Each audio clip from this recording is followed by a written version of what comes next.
এই যে কাকার মানি ব্যাগ, কাকার এই মানি ব্যাগটা পেয়েছিল তাই তো? হ্যাঁ। কী কী ছিল মানি ব্যাগে? ডকুমেন্ট ছিল, প্লাস গাড়ির লাইসেন্স আছে, প্লাস তোমার সব আধার কার্ড, প্যান কার্ড, আর কিছু ছিল? ATM card. পয়সা কত ছিল? পয়সা তেমন এখন পানি ব্যাগে আর পয়সা রাখে কেউ? না সেটা আমার বলার দরকার তো, তাই ওই ভিডিও যা ছেড়ে ছিল ও নিজেদের ওই আর কি বলবো।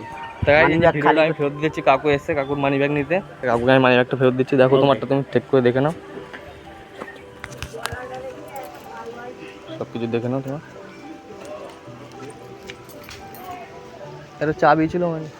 হ্যাঁ, এটা সব ওই রাস্তায় পড়েছিল এমনভাবে, সে পুরো একদম কাগজ চাবিটা সব পড়ে পড়ে গেছে। গেছে। চাবিটা রয়েছে ভিতরে?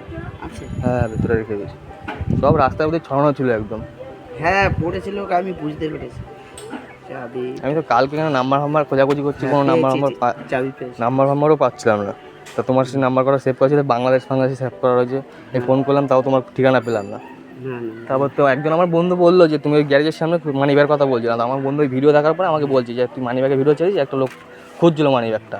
তাই আমি বললাম তুই দেখ, যদি পাস তুমি রেখে দাও, তুমি রেখে দাও। ওটা আমাদের কর্তব্য, তুমি রেখে দাও, তুমি রেখে দাও। তুমি এটা আমার হয়ে তুমি কোনো মন্দিরে পুজো দিয়ে দেবে, আমি আমার হয়ে কোনো মন্দিরে পুজো দেবো, ঠিক আছে? সব কিছু পেলাম, ওকে।